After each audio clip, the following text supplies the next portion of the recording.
Bonjour Chantal Monteiller, merci d'avoir accepté de venir sur PJTV, une initiative de Vincent Vurnant-Galpin et moi-même de remplir au départ le confinement du coronavirus. Et on continue parce que la formule a l'air gagnante. Tu es la 10e invitée. Le 11e, ce sera Bernard Stiegler et le 12 sera François Ruffin. François Ruffin, que je mentionne parce que c'est lui qui m'avait donné l'idée de le faire en m'invitant dans sa cuisine. C'était quoi, il y a 3-4 mois. Et voilà, donc j'ai repris la formule à François Ruffin. Alors, mais pas dans ta cuisine. Mais moi, je ne suis pas dans ma cuisine, je suis heureusement dans mon bureau. Oui, j'ai eu l'occasion de faire ça. C'est quand même plus sympathique. À certains moments, j'étais plutôt dans la salle à manger, mais là, je suis dans le bureau. Voilà, c'est plus sympathique. Alors, je vais dire… La cuisine. Comment ? C'est bien la cuisine, c'est démocratique. La cuisine, c'est très bien. Mais dans ma cuisine, il y a trop de choses… accumulé en permanence et ça fera artificiel. On se dirait non, il a fait ça pour mettre une ambiance, mais non, je n'avais pas envie de faire ça là. De toute manière, la question n'est pas là, c'est que la lumière n'est pas très bonne dans la cuisine. Bon. Alors Chantal, il m'arrivait la chose suivante, c'est qu'il y a à peu près 2 mois et demi, j'ai reçu un mail. Et ce mail me disait, cher monsieur, j'aimerais bien vous convier à m'accompagner dans une promenade en forêt. Alors je me dis, ça c'est formidable, c'est extraordinaire, c'est gentil de cette personne, mais qui est-ce? Et je regarde la signature, Robin des Bois. Ah, alors là je tombe de ma chaise parce que bon, aller dans les bois, en forêt et dans les bois c'est formidable, mais aller avec Robin des Bois, hein, c'est quand même autre chose. Et alors, bon, je transpose un tout petit peu. En fait, le mail, il était de toi. Et le mail disait, voilà, cher monsieur, j'aimerais bien faire des dessins et pourquoi pas avec vous. Et moi, je vois ce nom qui est, comme Robin des Bois pour moi, un nom mythique, quelque chose voilà, qui existe, mais pas dans ce monde-ci, qui est probablement là quelque part dans les hauteurs. J'ai lu Shelter à l'époque, Odile et les crocodiles. Enfin, j'ai lu tout ça, mais j'imaginais pas qu'il y avait… Odile et les crocodiles.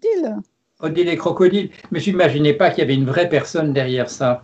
Je ne suis pas une vraie personne. Oui, ça c'est une nouvelle édition, ça c'est avec de la couleur. Alors, voilà ce qu'on va faire, puisqu'on est dans le graphique. On a 13 dessins de tableaux, représentations que tu as faites et tu vas les commenter l'une après l'autre pour nous, si tu veux bien. Et on va faire ça dans un ordre, en gros, un ordre chronologique décroissant, c'est-à-dire en fait du plus récent, la série de dessins que tu fais et que je publie moi sur le blog de Paul Jorion. Et on va remonter l'histoire, on va remonter très très très très loin dans l'Antiquité et ça se terminera par des histoires comme Anana et des machins dont on a malheureusement pas gardé le souvenir, mais il y a des très belles images et tu nous les commenteras, tu nous expliquera ce qui se passait à cette époque reculée des débuts du Cro-Magnon, où les femmes dessinaient sur les grottes, voilà, avoir chassé les bisons. Voilà, on m'a dit que tu n'avais pas participé à la grotte Chauvet, mais que tu avais participé à Lascaux. Est-ce que c'est vrai? Lascaux, ben, écoute, j'ai été mariée avec un homme très délicat dans une autre vie, dans la préhistoire, qui me présentait toujours et qui présentait mes dessins à nos amis comme les crottes de Lascaux. Ah. J'ai divorcé assez rapidement. Ah oui, mais là on est plutôt dans une autre grande tradition française à laquelle participaient des gens comme Ouvrard et des choses de cet ordre-là. Oui, effectivement, je vois ce que tu veux dire. Tradition de rustre et de mufle surtout. Ceci étant, j'aimerais pouvoir te dire bonjour et te remercier de m'avoir invité, moi qui ne suis pas très invitable.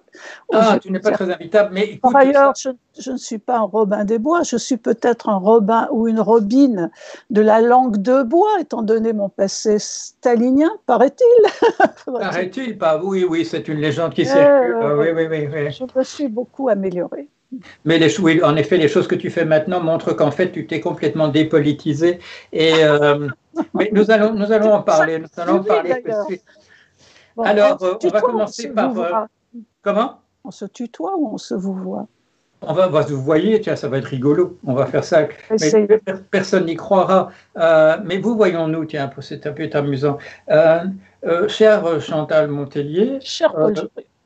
dans le dernier dessin que vous avez fait pour mon blog, représente le président de la République avec deux autres personnages, l'un à sa droite et l'autre à sa gauche.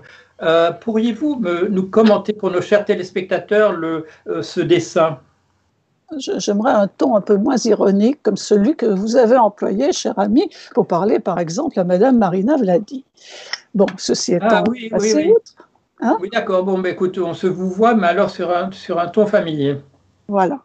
Alors, que dois-je dire de ce dessin? Le mieux, ça aurait été quand même de le voir. Donc, eh bien, il m'a été inspiré. Nos chers téléspectateurs le voient en ce moment même.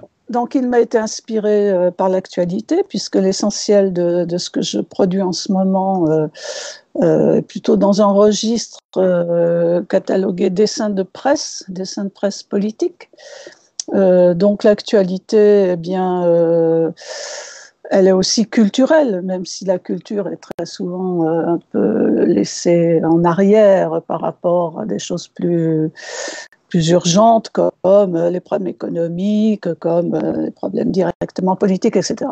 Bon, ceci étant, j'ai été un tout petit peu surprise, voire légèrement choquée, par le fait que le Puy du Fou, en tout cas son spectacle, ait pu être reconduit sans trop de difficultés par M. Macron, alors que le Festival d'Avignon, auquel j'ai été très très fidèle pendant un certain nombre d'années, une dizaine au moins, notamment dans la période qu'on va qualifier d'élitaire pour tous, puisqu'il en a été fortement question, notamment sous Jean Vilar et un peu après.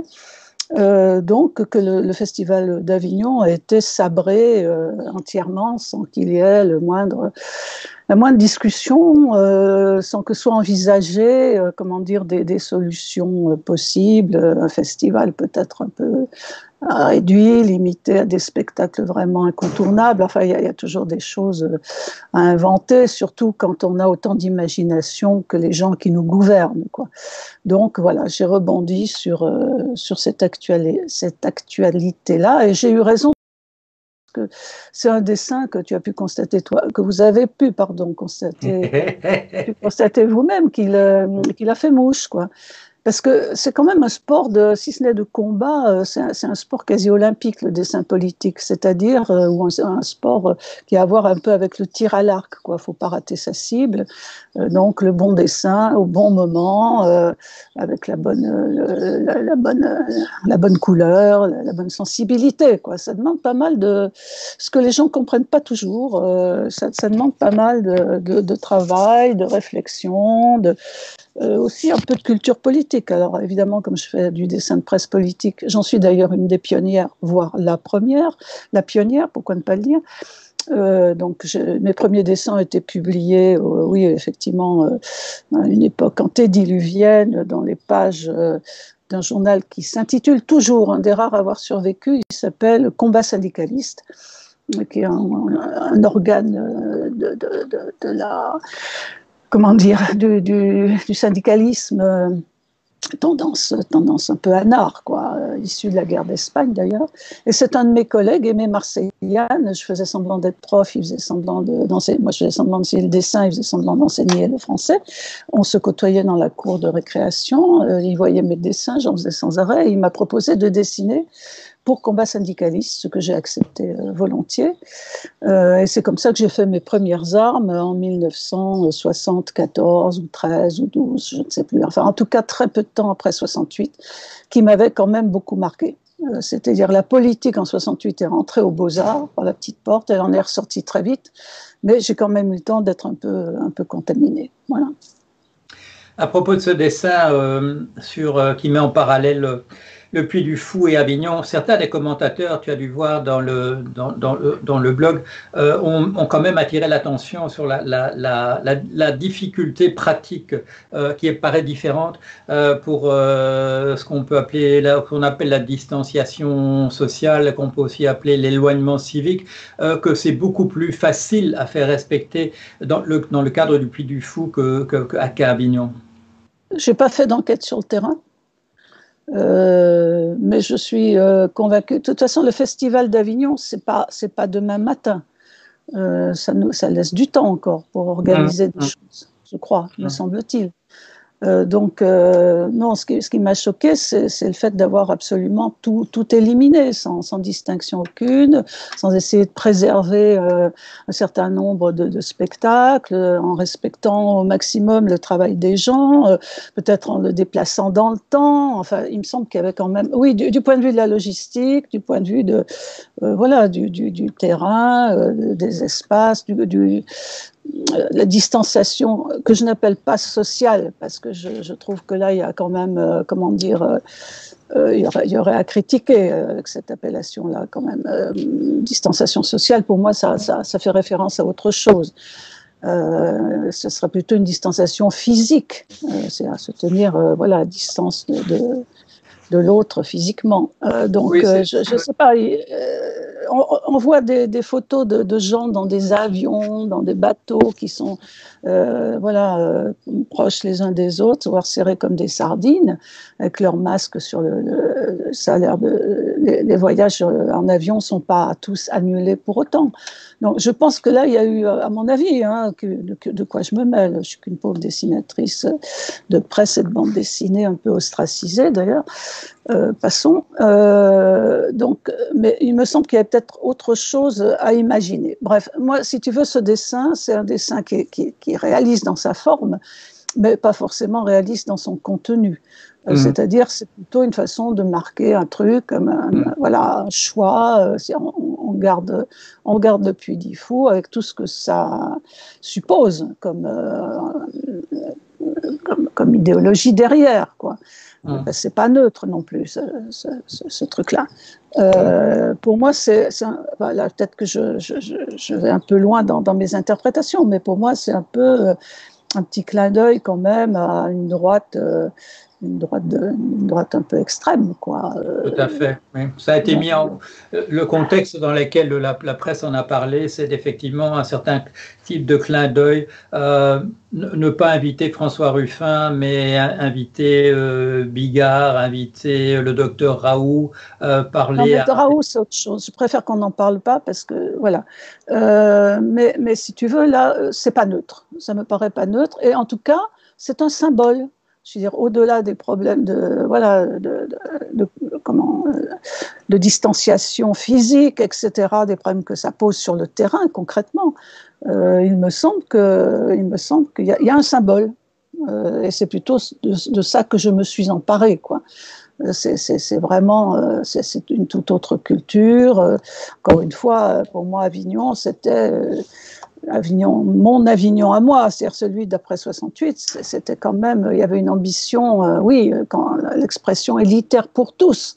Donc il y avait une ambition de porter ce savoir-là, parce que c'est aussi une forme de savoir, bon, évidemment de culture, évidemment de rapport à la beauté aussi, de porter ça aux yeux des gens, d'offrir ça au maximum de gens avec une ambition de toucher un public populaire sans l'abrutir, sans l'abêtir, sans l'avilir, quoi.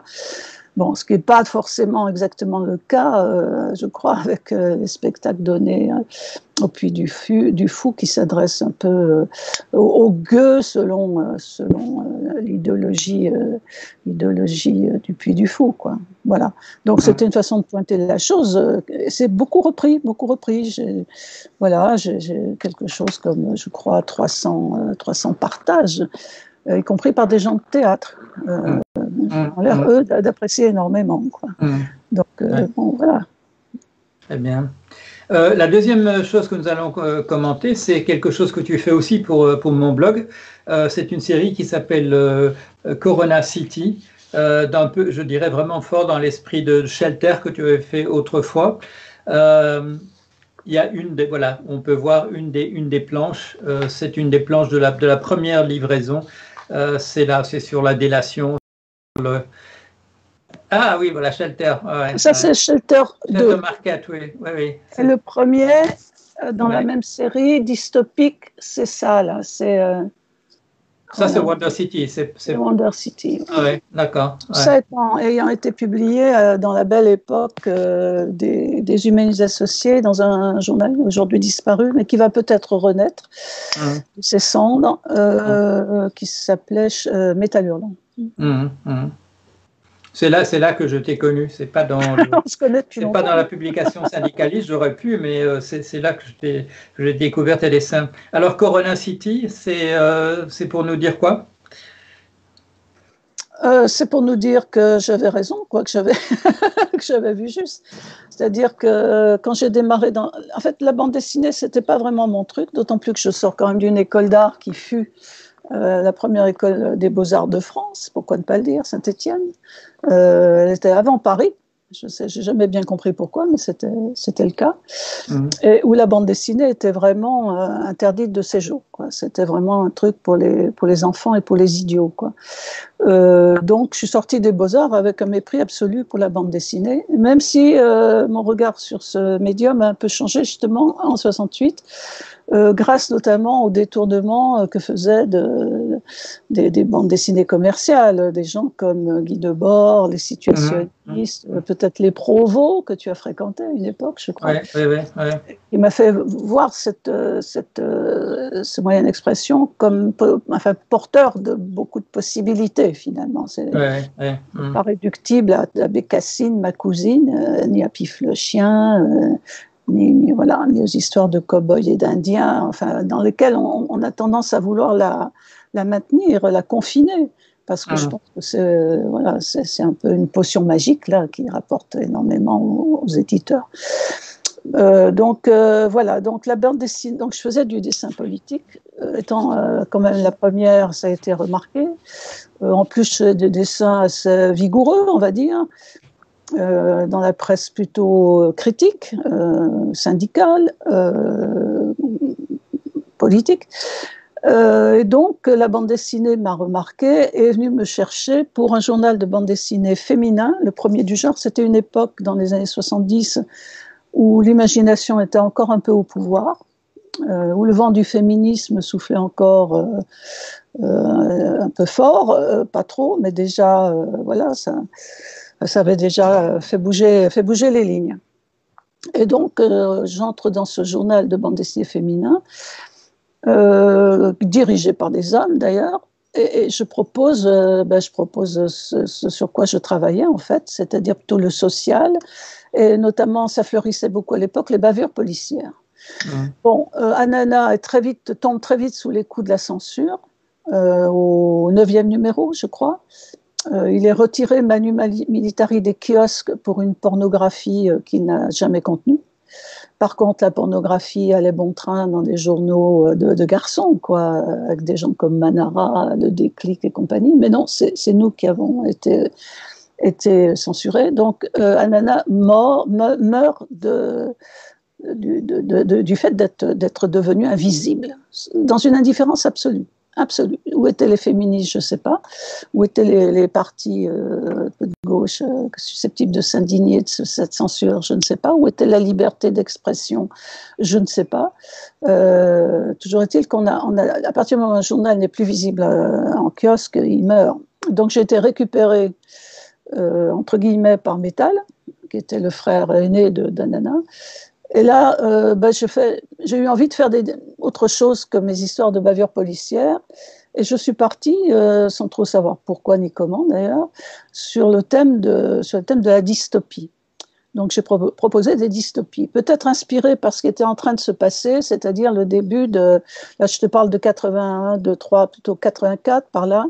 C'est-à-dire, on commence à voir déjà, apparaître une politique qui n'avait plus rien d'élitaire pour tous, et avec les dégraissages en série, les licenciements, la casse industrielle, etc. La classe ouvrière qui commence à s'en prendre plein la figure.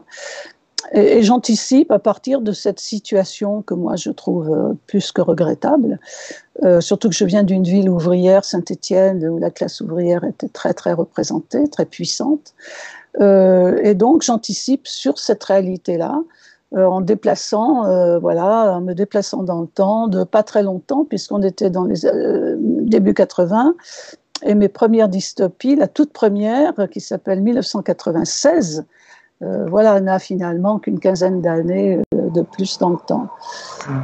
Et puis ça marche à la fois par rapport au public. Je ne sais pas ce qui se passe, un drone qui fait son apparition. S'il y a des travaux dans le coin, je vais peut-être fermer. Attends une seconde. Ah non, c'est bon. Et donc la première s'appelle 1996 et ça part vraiment d'une réalité sociale qui commence à devenir un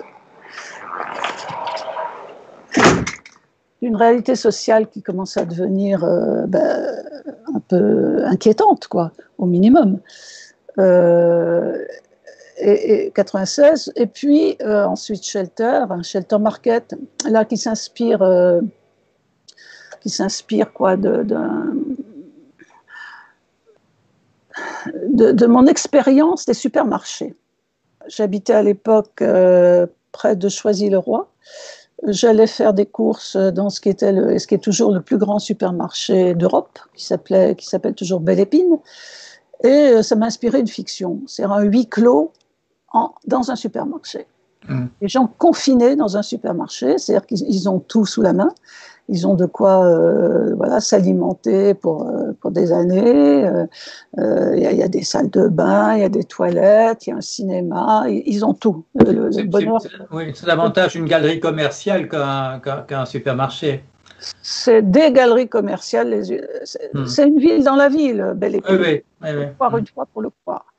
Avec des parkings, avec tout le confort moderne. Et donc, je m'inspire de ce lieu pour inventer cette dystopie sur le thème du confinement.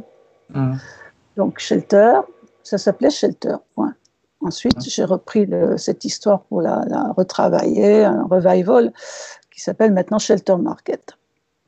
Et la troisième, c'est Wonder City, que je vous ai montré tout à l'heure, qui est là plutôt sur le thème de l'engendrement, quoi. Faire des enfants dans un monde où tout le monde n'y a pas forcément autorisé, quoi. Voilà. Donc c'est les trois principales dystopies qui ont été publiées au début des années 80. Et Corona City s'inscrit dans cette série. La suite. Donc voilà, ces histoires sont sorties à ce moment-là. Et en les revoyant aujourd'hui, en feuilletant les albums, je me dis, tu as tout juste pour une fois dans ta vie, quoi. Tu t'es pas planté. Sauf que le dessin était un dessin des années 80. Moi, j'étais très bonne élève, pourquoi ne pas le dire, aux Beaux-Arts, j'étais souvent en tête de classe. J'ai réussi mon CAFAS, le DNBA, j'ai enseigné, etc. Mais la bande dessinée, je ne savais pas faire. Je suis plutôt un peintre d'icônes à la limite, quoi. Plutôt dans la contemplation, dans le perfectionnisme. Et donc, quand j'ai dû me retrouver à faire de la bande dessinée, j'ai été très embarrassée, quoi. Alors j'ai pris un tas d'outils qui allaient de trucs pour projeter les images qu'on appelle des épidiascopes. J'ai beaucoup utilisé la photo, etc. Mais toujours, et même encore aujourd'hui, je reste un peu maladroite, je crois. Quoique l'image numérique me facilite les choses. Et donc, en revoyant ces images et ces albums, je me suis dit, mais c'est ça. C'est ça, ton anticipation tient le coup, quoi. Sauf que le dessin ne tient pas le coup. Enfin, je trouvais que mon dessin était vraiment, au moins dans des deux albums sur 3, était vraiment fragile, maladroit, schématique, lourdingue.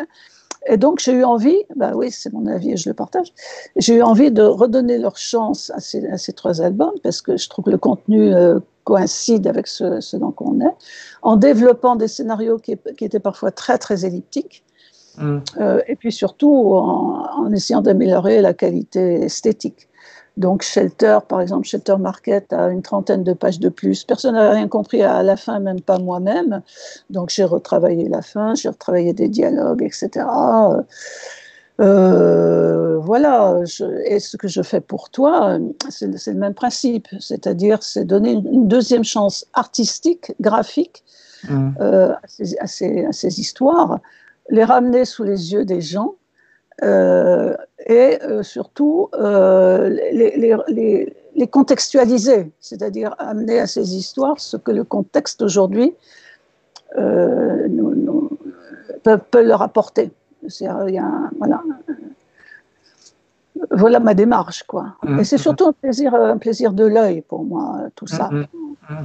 Mais justement, quand tes BD sont apparus, et ça tu ne le vois pas parce que toi tu te posais la question de la qualité technique de ce que tu faisais, mais ça apparaissait justement tout à fait dans la lignée de ces détournements qui étaient les détournements de 68 où il y avait parfois, et ça les situs l'ont bien utilisé de manière assez systématique, prendre par exemple des photoromans ou des BD existantes et de remplacer dans le phylactère par un texte subversif. C'est un peu la démarche aussi de Woody Allen dans son premier film où il prend une sorte d'histoire, une sorte de polar de Hong Kong et il remplace tous les dialogues par autre chose. Et c'était fort. Je dirais que c'était innovant à l'époque. Et là, moi, je te le dis en tant que lecteur qui a découvert ça, quand j'ai vu tes premiers dessins, je me suis dit, ah, ben voilà autre chose, voilà autre chose. Et puis, ça s'est développé dans cette ligne-là et c'est resté aussi intéressant. Et donc, quand tu fais pour le blog de Paul Jorion, Corona City, exactement dans le même esprit, ça, je trouve ça extraordinaire et j'espère que les lecteurs le suivent, vont suivre dans cette direction-là. On va parler de quelque chose tout à fait différent. C'est un livre qui s'appelle Dans la tête de Gabriel Masneff. Et ce qu'on va voir, c'est la présentation du livre. Alors, voilà de quoi on va parler, si tu veux bien, dans les minutes qui viennent maintenant. Je t'écoute. Non,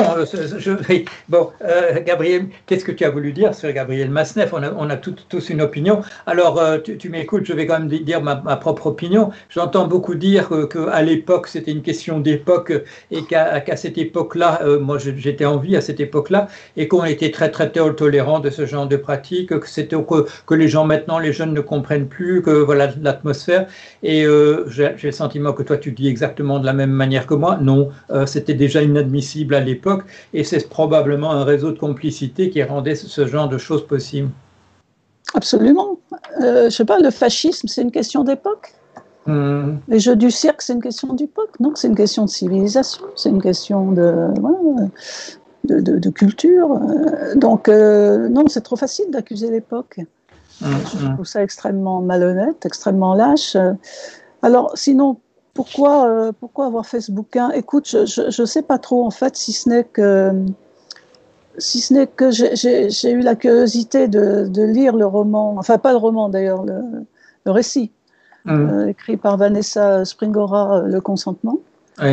Parce que, je dirais, je crois qu'on est toutes femmes, soit vraiment, soit potentiellement, soit dans nos imaginaires, des Vanessa Springora, d'une manière ou d'une autre. On a tous croisé, rencontré, souffert parfois de comportements masculins qui tenaient plus du prédateur sexuel que vraiment du respect humain, quoi.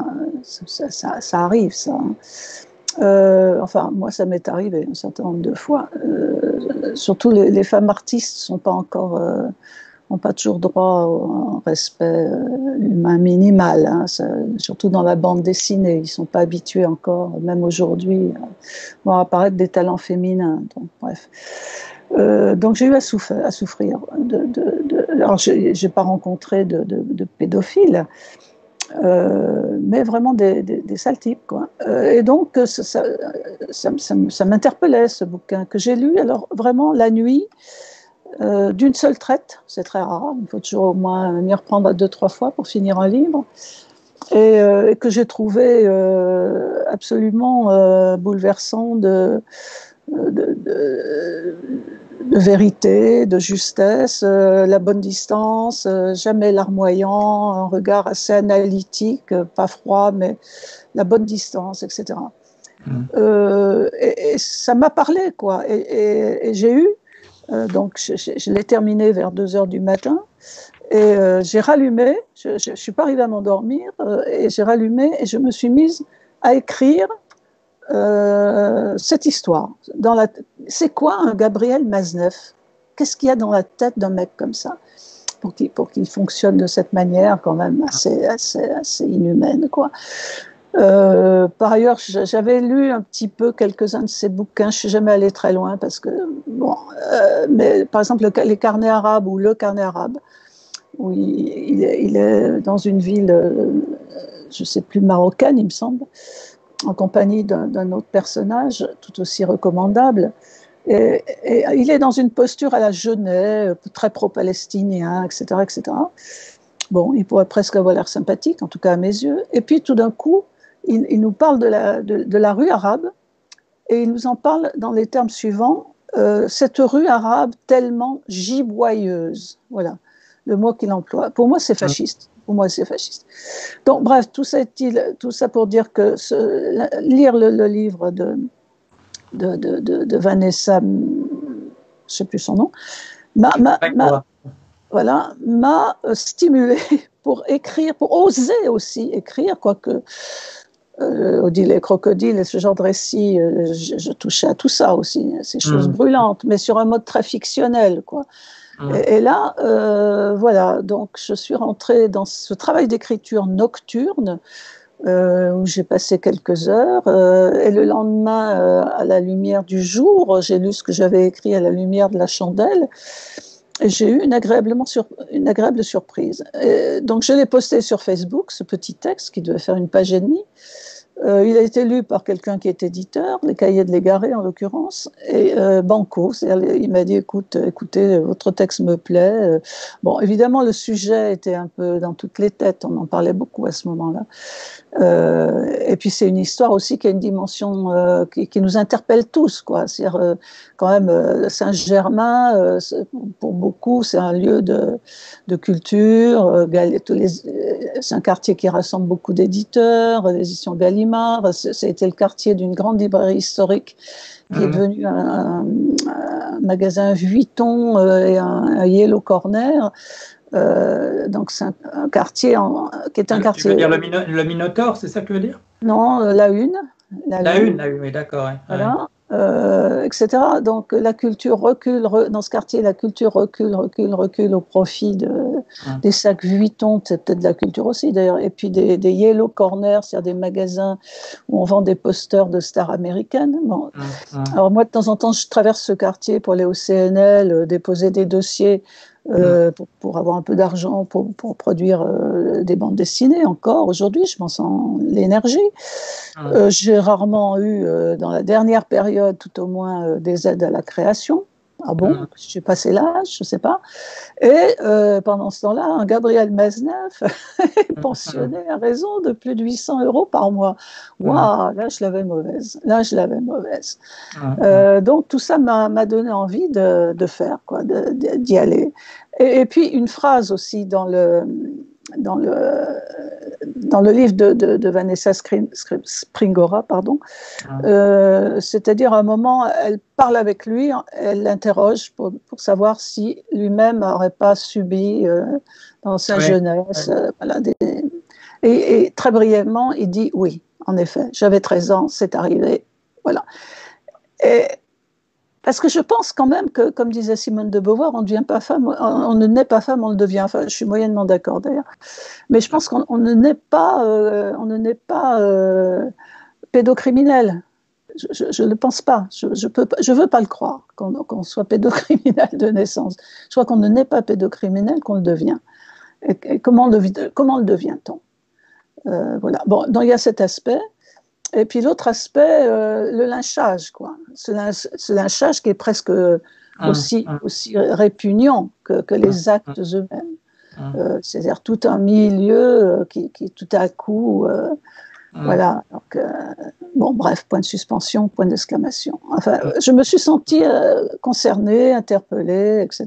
Donc, ce livre est né de ça, de cette émotion, de cette liberté qu'elle m'a permis de prendre, Vanessa Springora, sans le savoir, et puis de mon histoire personnelle aussi. En psychanalyse, il y a aussi la notion de la perversion polymorphe des enfants chez Freud. On peut imaginer aussi quelqu'un qui s'arrête à un stade tout à fait prématuré de l'évolution normale de la personnalité du point de vue émotionnel. Voilà. Nous allons passer à un recueil que tu as fait, et le premier dessin que nous voyons là, il dit la chose suivante, mai 68, début d'une lutte avortée. Ah, c'est méchant ça. Écoute, oui, pour moi, c'en est une lutte avortée, oui, absolument. Donc, ça commence en beauté, si j'ose dire. Et puis, ça se termine après bien de l'agitation, bien des espoirs, bien des batailles. Ça se termine par un vote Pompidou. J'en suis pas encore remise 45 ans plus tard, ou 50, je sais plus. Tout ça pour faire élire Pompidou, qui est vraiment le bourgeois balzacien dans toute sa splendeur, et encore Balzac. Donc avorter, absolument. Alors avorter d'une manière générale, parce qu'on a vu comment les choses... on connaît l'histoire, toi et moi. On sait comment tout ça a tourné. Les trahisons enchaînent, ceux qui retournent leur veste parce qu'ils s'aperçoivent comme Gainsbourg qu'elle est doublée de Vison, le programme commun de l'Union de la gauche qui ne profite que socialistes, enfin Mitterrand en l'occurrence. Et puis, pour ce qui me concerne plus personnellement, là où je suis, alors que quand j'ai démarré en 60, vraiment très peu de temps après 68, les supports presse, les journaux engagés ou presque syndicaux, les journaux indépendants, l'autre journal, enfin je ne vais pas les énumérer, mais il en fleurissait tous les matins. L'unité, née justement du problème d'union de la gauche, etc. Enfin, les gens comme moi, on avait vraiment le choix des armes, le choix des supports, quoi. Et puis tout ça a duré à peine un déjeuner de soleil. J'ai vu les titres mourir les uns après les autres. J'ai perdu assez rapidement, même pas 2-3 ans, quoi, la majorité de mes supports presse politique, tous ces journaux indépendants, qui ont été rachetés par des gros groupes. Soit sont morts de leur belle mort, pas si belle que ça d'ailleurs, emportant, si tu veux, toute une culture quand même, d'une gauche de gauche, d'une gauche un peu radicale, et une culture aussi de l'image, parce qu'il se crée des images un peu différentes, quoi, de ce qu'on c'était plus Faisan était déjà voilà, mais Plantu, enfin tous ces dessins, Bretéché, tous ces dessins de presse. Bon, évidemment, il y avait les gens de Charlie, mais enfin, c'était quand même un dessin de presse extrêmement égrillard, extrêmement sexiste, extrêmement, j'ose le mot, vulgaire, extrêmement... c'était du dessin... Non, mais bon, voilà, macho. Enfin, moi, j'ai porté mes dessins une fois ou deux, et la troisième, j'ai pas pu parce que je les entendais dire « Bon, alors, qu'est-ce qu'on fait ce soir? On bouffe ou on baise ?» en me regardant. « Ah non, papa, au secours, j'ai peur. » Donc voilà, c'était tout simplement pas possible pour une femme d'entrer là-dedans. Voilà, c'est la chienne dans le jeu de quilles, ou plutôt la quille dans le jeu de chien, quoi. Donc voilà, la libido coulait à flot partout, quoi. Donc voilà, tous mes journaux, je travaillais pour une presse rouge, Coco, où il y avait quand même des titres formidables, quoi. La Nouvelle Critique, par exemple. En plus, c'était une période, c'est la bonne période, c'est une période de déstalinisation, de remise en question, de prise de distance avec l'URSS, voilà, quoique c'était déjà Gorbatchev, donc voilà. Donc tous les espoirs étaient permis, y compris l'espoir de faire des dessins autrement que sur le mode du dessin de presse rigolard, voilà, avec les gros nez à la Florence Sestac, pour ne pas la nommer. Et en ramenant un dessin un peu élitaire pour tous. J'adore cette formule. Bon, peut-être que je me fais des illusions sur ce qu'elle représente, mais c'est redonner aux gens des belles choses, quoi, un contenu, et puis un savoir-faire, et puis etc. Et bon, moralité, tout ça, ça s'est terminé soit dans les choux, soit repris en main, y compris la presse de bande dessinée, qui a été reprise en main par des gros groupes style Hachette, enfin les gros groupes habituels. Et évidemment, les politiques menées par les indépendants, comme les gens de Métal Hurlant, les gens de je ne sais pas trop quoi d'autre, d'ailleurs, de l'Écho des Savanes, etc., etc., ces politiques n'ont pas été poursuivies par le groupe Hachette et ces groupes-là, quoi. Donc il y a eu une reprise en main qui s'est passée vraiment sous mes yeux, y compris idéologique, où moi je me suis retrouvée coincée puisque je n'avais pas bougé d'un millipoil. Je restais très engagée, très solidaire des petits, quoi, du monde du travail. C'est comme ça, même si j'ai une partie de ma famille est très bourgeoise. Je crois d'ailleurs qu'à travers ce que je fais la guerre à cette famille de bourges qui sont des gens absolument inhumains, quoi, inhumains. Ne compte que le fric, voilà, la représentation, Voilà, et donc je me suis retrouvée isolée parce que pas mal de femmes qui venaient à la bande dessinée dans ces années-là, avec la censure du journal féminin Anana et avec l'ostracisme qu'elles subissaient dans les journaux de garçons, ont dû très très vite, soit elles ont pris peur, elles ont lâché prise.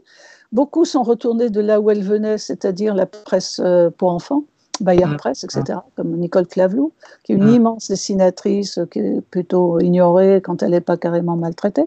Il y a un vrai problème. Moi, je crois que si on veut changer le monde, c'est un peu ton ambition, je crois que le monde ne changera pas si je l'ai noté pour ne pas oublier, si les hommes ne valorisent pas le talent des femmes, de leurs femmes et de leurs filles, déjà. Si ils mettent pas un peu leur libido en parenthèse de temps en temps, au lieu de regarder les fesses de la dessinatrice, qui regardait un peu ce qu'elle dessine, quoi. Et puis que les hommes arrêtent de se sentir castrés, humiliés, je sais pas, infériorisés si une femme a plus de talent qu'eux. Or, moi, je n'ai rencontré que ça au long de toute ma carrière qui commençait. Les hommes dans ce domaine-là ne supportent pas qu'une femme ait plus de talent. Pourquoi? Je ne suis pas psy. Je ne suis pas psy. Mais c'est vrai que les premières années de Harakiri, le mensuel Harakiri, il y avait une culture macho qui était assez délirante, mais qui était là de manière incontournable. On ne pouvait pas le rater. Est-ce que tu as vu que Lucien Sèvres vient de mourir? Mais pas seulement. C'était dans Charlie. Enfin, je veux dire, par la suite, oui. Mais même les meilleurs, même un Guido Bizzelli, dont j'admire le style, je veux dire, faisait sa carrière sur le dos de Valentina, un dos très dénudé, quoi. C'est vrai que c'est une source d'inspiration pour les hommes, mais quand les femmes, et pas que d'inspiration, c'est aussi une source de revenus. Donc, si tu veux, il y a quand même un côté dans cette affaire-là, instrumentalisation du corps des femmes. On est dans des sociétés quand même un peu pas prostitutionnelles, mais presque, quoi. Et souvent le dessin de presse moins, mais le dessin de bande dessinée. Voilà, c'est souvent les hommes, c'est très très rarement des femmes. Ils font commerce du charme de leur personnage, quoi. Donc bon, alors j'avais un éditeur, pourquoi ne pas le nommer, Jean-Paul Mougin de chez Casterman quand même, qui me disait: oh mais écoute, tu nous emmerdes avec tes ambitions artistiques, toi. La bande dessinée, c'est fait pour se branler sous la couette. Ah ouais, quelle ambition quand même, non? Enfin, voilà, donc à partir de là, j'ai plus rien à faire chez Casterman, etc., etc. On va passer au dessin suivant, c'est dans le même recueil, et on voit Rimbaud, et il est dit donc pas de Rimbaud, des robots. C'est là qu'on en est? Bah oui, on en est quand même un peu là. Poète vos papiers, comme chantait si bien Léo Ferré. Et puis ça ne fait que croître et embellir, quoi. Le contrôle policier, voilà, la police, le commandant Tour n'aime pas trop les poètes, quels qu'ils soient, surtout de sexe féminin d'ailleurs. Ben, écoute, oui, pareil, donc cette série qui est publiée dans un recueil de nouvelles illustrées, qui s'intitule quoi? Qui s'intitule 68 arts, mais 68 en chiffres, apostrophe art, voilà. Donc c'est une série de nouvelles qui m'a été inspirée parce que j'ai vécu en 68, avant, après, etc. Ensuite, je ne peux pas m'en empêcher, j'ai besoin du dessin, je fous du dessin partout, voilà, c'est mon vice. Mais là, c'est des dessins qui sont tous inspirés, on en trouve à foison, c'est ça, vive Internet, vive l'image numérique. Donc on tape 68, quelques mots-clés, iconographie, dessin des beaux-arts, parce que les ateliers des beaux-arts de Paris, et peut-être aussi un peu de province, quoiqu'à Saint-Étienne, il n'y en a pas eu tellement. Je crois que j'ai même été la seule élève à faire grève en 68 à Saint-Étienne. Ouais. Et donc, quoi d'autre? Oui, donc les ateliers des beaux-arts ont beaucoup produit, bon, pour le pire et le meilleur. Et si tu veux, il m'est venu à l'esprit, de manière, ça m'a paru évident, d'illustrer mes récits à partir d'images détournées et renversées des dessins qui ont été faits aux Beaux-Arts. Donc, le Rimbaud n'est pas le plus représentatif, mais il y en a d'autres qui le sont. On va regarder le suivant. Le suivant, c'est effectivement un dessin des Beaux-Arts, mais tu l'as recyclé pour parler de l'université de classe maintenant. Et ça donne quoi alors? Qu'est-ce que je dis? Ça dit pour un enseignement au service de l'élite, oui, à l'université de classe. Et c'est un fameux dessin qui représente effectivement une usine. Oui, alors que c'était non à l'université de classe. Voilà. Ah oui, le retournement, c'est produit quand même. Donc aujourd'hui, c'est pas élitaire pour tous. Voilà. Je cherche un mot qui rimerait avec élitaire, j'en trouve pas. Débilitaire pour tous. Débilitaire pour tous. Ouais. Ce n'est qu'un début, le combat continue, c'est le contraire, ce n'est qu'un combat, le début continue et recommence, etc. Donc voilà, j'ai inversé tous les slogans, quoi. Oui. Alors, il y en a qui sont excellents, mais bon, il faudrait que j'ai le bouquin pas loin, là, je peux aller le chercher, mais... L'insoumise, on passe à l'insoumise. Alors, dis-nous. Je parlerai en présence de mon avocat. Non.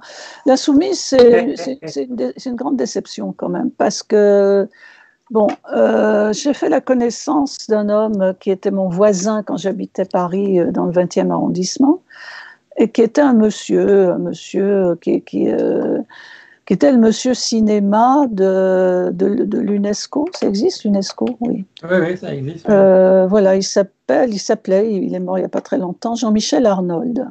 Je ne sais pas si ce nom te dira quelque chose. Non, mais dis rien. Il était longtemps le secrétaire de la Cinémathèque, c'est-à-dire le bras droit, gauche, je ne sais pas, le pied gauche, le pied droit d'Henri Langlois. Oui. Voilà. Donc, ce monsieur habitait. Et puis, de temps en temps, il passait des commandes pour des publications. Il aimait beaucoup le dessin, il avait une grande culture du dessin. Il était très ami avec des gens comme Cardon, comme Cabu, enfin, comme Topor, etc. Les femmes, moins. Mais comme il en avait une à quelques appartements de chez lui, il a un peu pris le problème en considération. Et cet homme, ce monsieur, avait une mère dont j'ai découvert l'existence une fois où il m'avait invité généreusement à dîner chez lui. Il soulève la nappe de sa table et sous la table, je vois une urne. Donc je trouve ça un peu surprenant, une urne sous la table du repas. Je dis, mais c'est une vraie urne que tu as sous ta table? Il me dit, oui, c'est ma mère. Donc déjà, c'était intéressant. Et donc j'ai dit, mais c'est qui cette mère pour que tu la caches sous ta table? de salle à manger dans une urne. Enfin, c'est très étrange. Bref. Et puis, je me renseigne un petit peu parce que j'ai cru comprendre à ce moment-là que sa mère avait été un personnage important, notamment après la guerre, la reconstruction. Elle habitait à Angers et c'est elle qui a lancé les Castors d'Angers, le mouvement des Castors, c'est-à-dire donner de l'argent aux gens, aux travailleurs, aux ouvriers, et des terrains qu'elle payait en vendant ses bijoux de famille, pour que les gens se construisent sur le mode de l'autoconstruction, des petites maisons. Moi, je les ai vues, j'habitais pas très loin d'un truc comme ça. C'était génial, c'était génial. Et donc, je lui dis, mais tu caches ta mère, alors que c'est un personnage. J'ai l'impression que ce monsieur était un peu jaloux de cette femme, qui était à la fois, qui avait fait un mariage très bourgeois, mais qui sortait vraiment de la très, très, très grande misère, et qui s'était fait toute seule grâce à son courage, son intelligence, son travail, et puis aussi la résistance. Donc, elle est devenue Christine Brisset, puisque c'est son nom. Beaucoup par la résistance, qui avait un peu aboli brièvement les distances sociales. Et donc, elle m'a intéressée. Elle m'a complètement intéressée. Elle m'a d'autant plus intéressée que j'avais des rapports très complexes avec Jean-Michel Arnold et que je lui ai dit, tu caches ta mère, ben moi, je vais la montrer. Bon, alors le travail m'a été facilité par le fait qu'une des amies de Jean-Michel, je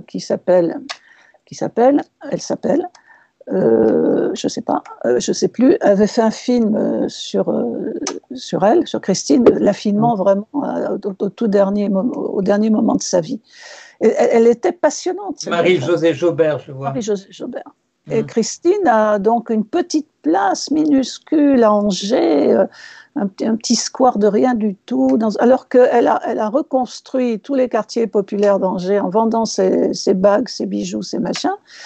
Elle a construit un quartier entier qu'elle a doté d'un cinéma, d'un théâtre, d'équipements culturels, comme ça.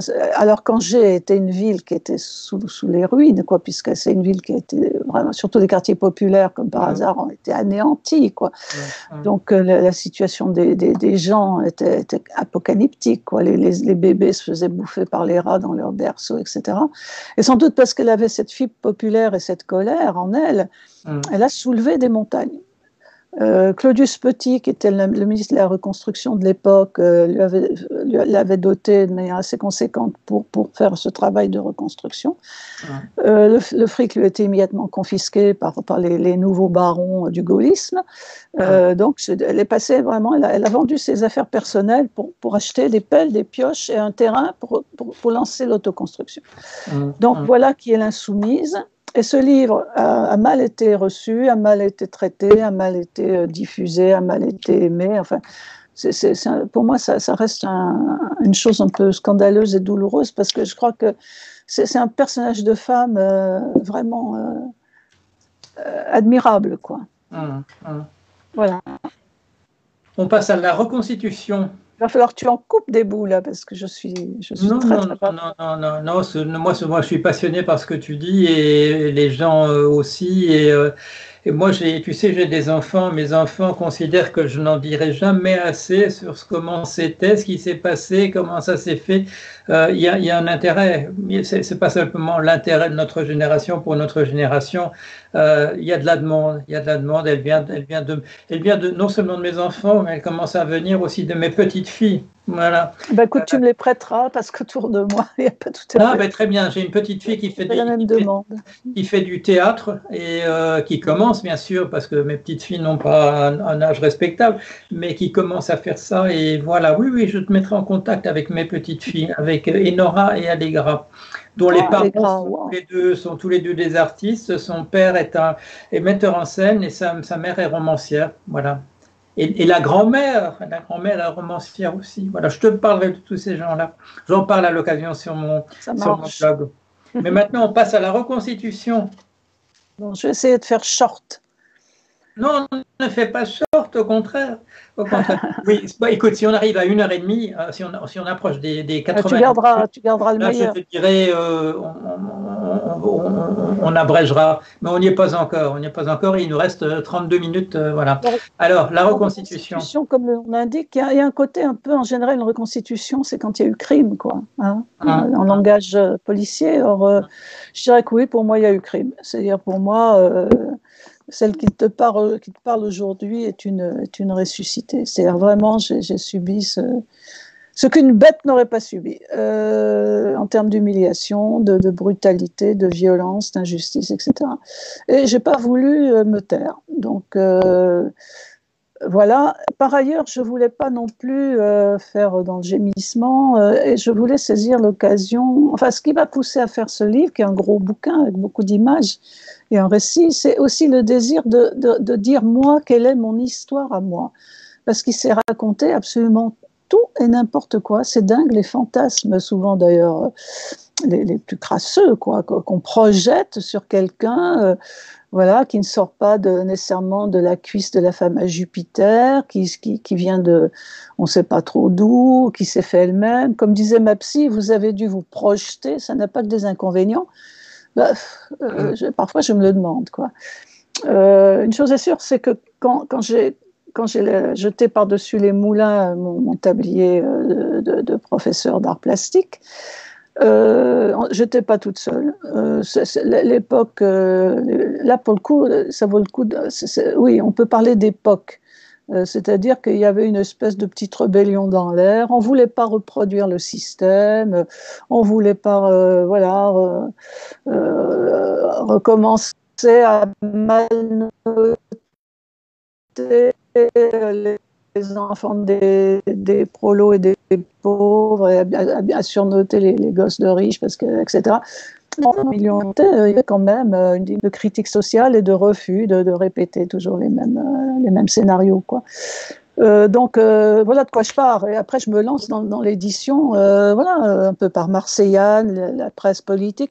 Mais je débarque dans un milieu de la bande dessinée qui est un milieu extrêmement conformiste, où en 68, j'ai l'impression qu'il ne s'est peut-être pas passé grand-chose, finalement, à bien y regarder. Il y a quelques auteurs comme Bretéché, Mandrika, Gottlieb, Druyet, Dionnet, qui ont pris leur autonomie, qui bossaient tous chez Pilote. Oui, et en Hollande, avec le mouvement Provo, Willem, qui a immédiatement commencé à faire ses premiers dessins. Et là, on est quelques années avant 68, on est 65, 66, 67. Ouais. Mais c'est pas pareil, parce que les Provo, enfin, tu me diras si je me trompe, les gens comme Willem, avaient déjà de la politique dans la tête, semble-t-il. Ce qui n'était pas du tout le cas de Philippe Druyet ou de... Non, bien sûr, oui. Même pas de Bretéché, quoi. On a vu ce qu'elle a produit. C'était pas des enragés de Nanterre. C'était pas des Provos de, je sais pas, c'est la Hollande, je sais jamais. C'était pas les Brigades Rouges, c'était pas la bande Abadère, tous ces gens. Et puis tant mieux pour eux. Mais si tu veux, donc moi, j'ai cherché désespérément sous la plume, le stylo, le crayon de ces gens-là. Des choses où il y a la moindre, justement, critique sociale, le moindre regard un peu, on va dire, analytique, entre guillemets, sur les rapports de sexe, les rapports de classe. Ça restait quand même des choses assez petites, bourgeoises et nombrilistes, quoi. Donc moi, je débarque dans ce machin sans savoir trop où je suis, où je vais. Je ne connais pas le milieu, je ne sais pas de quoi il est fait, je ne sais pas où en sont les gens. Et puis je crois qu'Anana est un journal féministe, ce qui n'est pas. Etc., etc. Bon, bref, et donc tous ces gens me voient débouler comme si j'étais la comète de Halley à moi toute seule, et ils prennent tous peur, je crois, finalement. Et donc ça commence, les persécutions commencent. La mise à distance, la distance sociale et tutti quanti. Et donc, et surtout des rumeurs absolument, dégueulasses, quoi, toxiques. Et donc, me vient l'envie de dire voilà qui je suis, voilà d'où je viens, voilà d'où je sors, voilà mon père, voilà ma mère, voilà mon milieu familial, voilà mon parcours, voilà les beaux-arts, comment je les ai fait réussir en étant quand même souvent bien. Voilà mon engagement, voilà comment j'entre dans le dessin de presse politique. J'ai couché avec personne, c'est d'ailleurs peut-être ça le problème, je ne sais pas. et donc, je vais vous raconter cette histoire qui n'est pas que mon histoire, qui est l'histoire aussi des femmes, des dessinatrices d'une génération. Donc, ce livre, c'est pas que moi, Chantal Montelier et mon nombril douloureux. C'est aussi l'histoire d'une génération, la première de femmes BDistes, de femmes qui commençaient à sortir de la presse pour enfants pour aller vers la bande dessinée adulte et vers aussi, parce que ça commençait à s'ouvrir, les journaux indépendants en tout cas, ouvraient leur page à des talents féminins de dessinatrices. Bon, alors évidemment, l'imaginaire féminin, je suis désolée, c'est pas l'imaginaire masculin. Ça, on pourra, même sous la torture, je dirais jamais le contraire.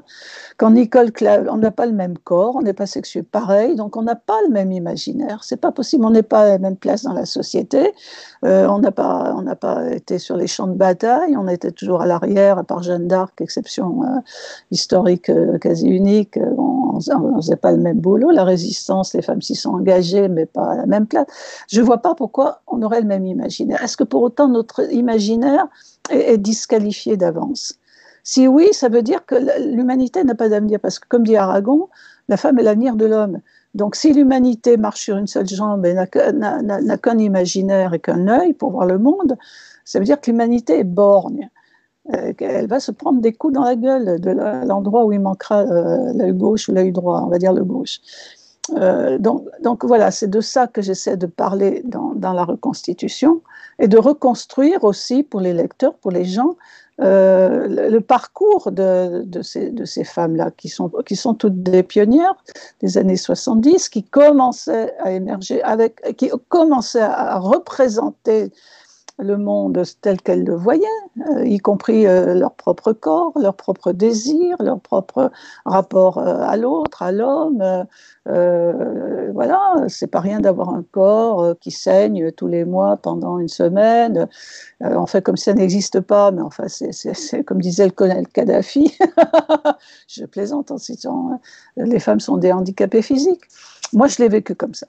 J'ai vécu mon corps comme un machin qui m'empêchait d'être libre, une semaine par mois, la trouille sans arrêt, à partir du moment où j'ai commencé à oser avoir quelques rapports sexuels, de me retrouver.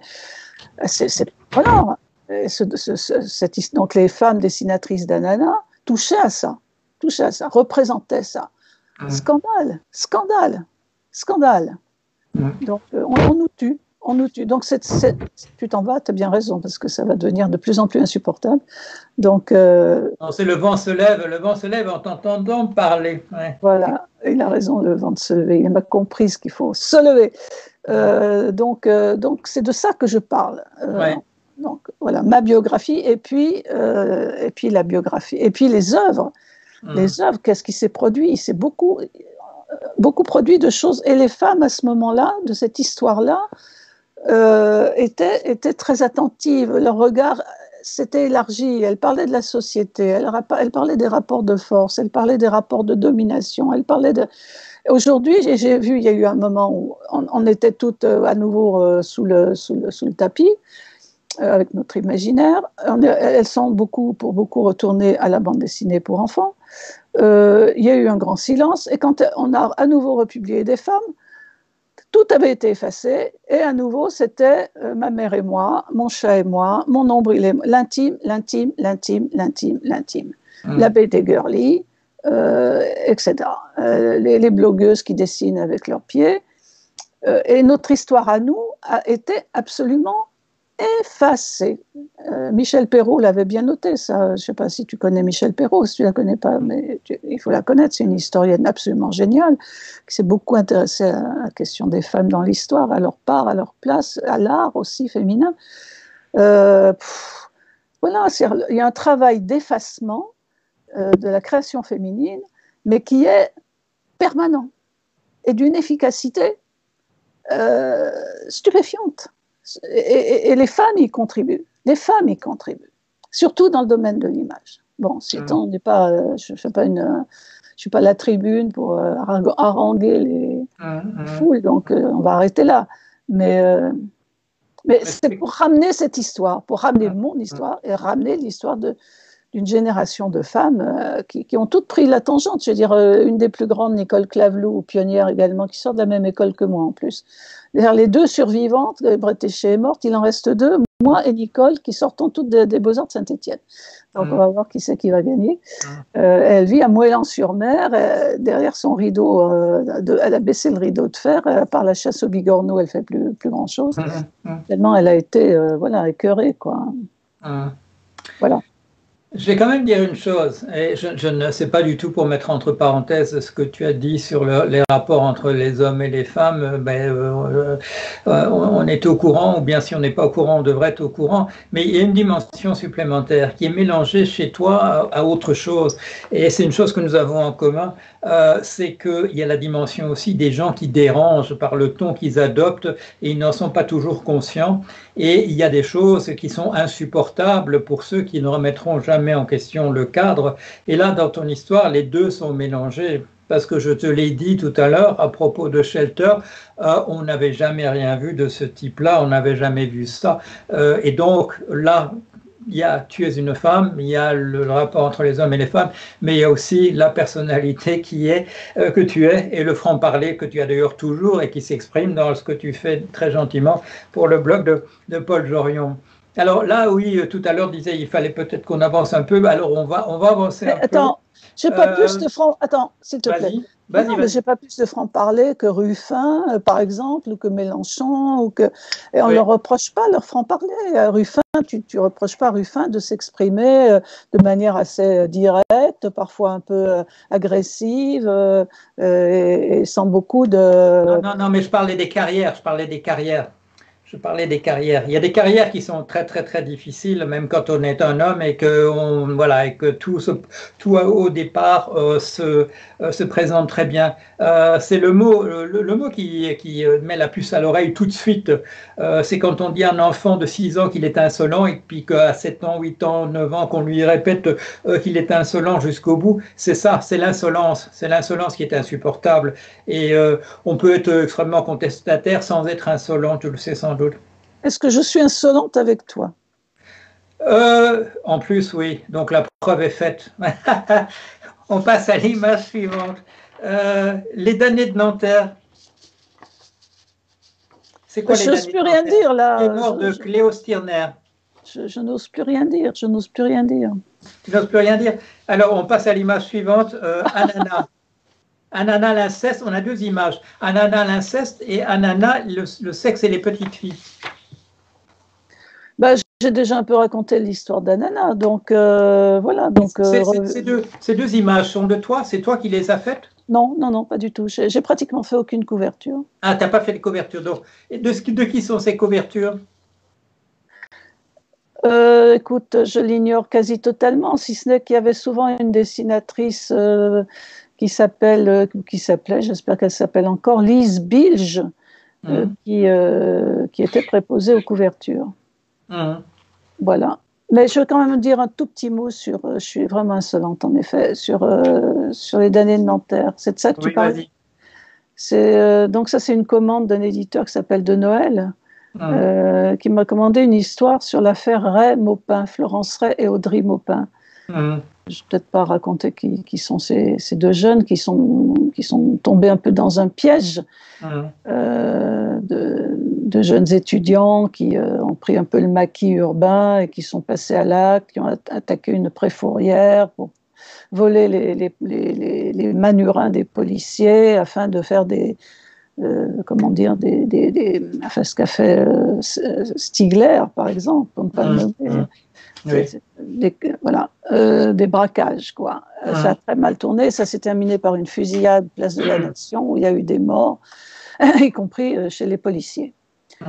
Et ce fait divers, un fait de société plutôt sanglant, si tu veux, est arrivé en 95, et c'est vraiment un tournant de la société française, ça. C'est-à-dire que il y a avant 95, avant ce fait divers qui a été ce fait de société qui a été fabriqué de toutes pièces. Ces deux jeunes ont été présentés comme deux jeunes étudiants hyper gauchistes, des dangers publics. Voilà ce qu'est la jeunesse aujourd'hui. Allez hop, tout ça à l'HP ou en tôle.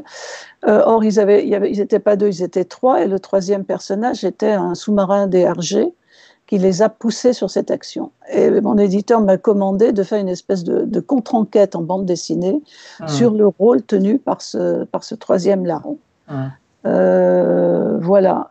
Et donc, c'est au moment où la loi Pasqua était au bord de passer, mais l'Assemblée votait contre, considérant que c'était une loi liberticide, le contrôle au faciès, les perquisitions sans mandat et tous ces machins-là. Et donc, si tu veux, à partir du moment où on tue des policiers en plein jour, place de la Nation, là, il n'y a plus photo, quoi. On ne discute plus. Et la loi liberté-sécurité, sécurité de Charles Pasqua, est passée les doigts dans le nez, et on passe d'une gestion quand même plutôt politique des problèmes à une gestion policière. On bascule, on change de société. À ce moment-là, à travers cette histoire-là, qui est une histoire vraiment très, très, très, très importante et très grave, quoi. Voilà. Je n'ai pas suivi ça, je n'étais pas en France à cette époque-là. Voilà. Donc, sinon, pour les couvertures d'Anana, non, c'est pas moi qui faisais les couvertures. Non, d'accord. Moi, je faisais une série qui s'intitulait Andy Gang, Andy, avec un Y, sur les bavures policières. Oui, je me souviens de ça aussi. L'esclavage, c'est la liberté. C'est quoi celui-là? Je ne le connais pas, honnêtement, je ne le connais pas. Comme tout le monde, personne ne le connaît. Non, écoute, il a été publié, les Humano l'ont publié, ils étaient déjà en train de faire faillite. Donc je me demande si le bouquin n'a jamais été distribué. D'accord. Sans compter qu'il leur a fait peur. C'est des dessins qui ont été prépubliés dans les pages d'un journal qui est devenu Regard et qui s'appelait à l'époque Révolution. Sur le thème non pas des droits de l'homme, mais plutôt le contraire, quoi. Comme le nom l'indique, c'est-à-dire voilà, les hommes naissent inégaux en droit et ils continueront à l'être, et Big Brother va veiller à ce que rien ne change, etc. Donc c'est sous forme d'articles de loi, mais qui sont en fait des articles d'aliénation, quoi. Écrits à partir des articles de loi, et à chaque fois avec un dessin en illustration. On arrive au dernier, c'est 1996. Alors, c'est quoi 1996?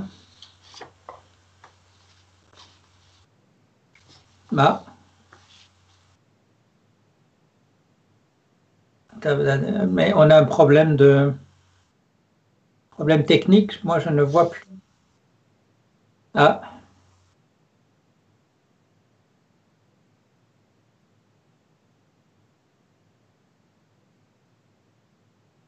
Mais voilà. Alors, Chantal Monteiller, je vais vous remercier. Nous avons un problème technique, c'est-à-dire que vous avez disparu.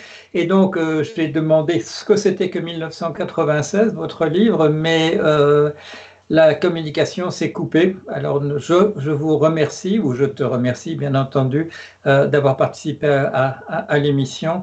Et elle sera, sera visible à 18h aujourd'hui, donc le 28 mai à 18h, l'émission sera visible. Voilà. Au revoir à vous tous qui regardez PJTV. Et comme je l'ai signalé au début, nos prochains invités seront Bernard Stiegler et François Ruffin. À bientôt.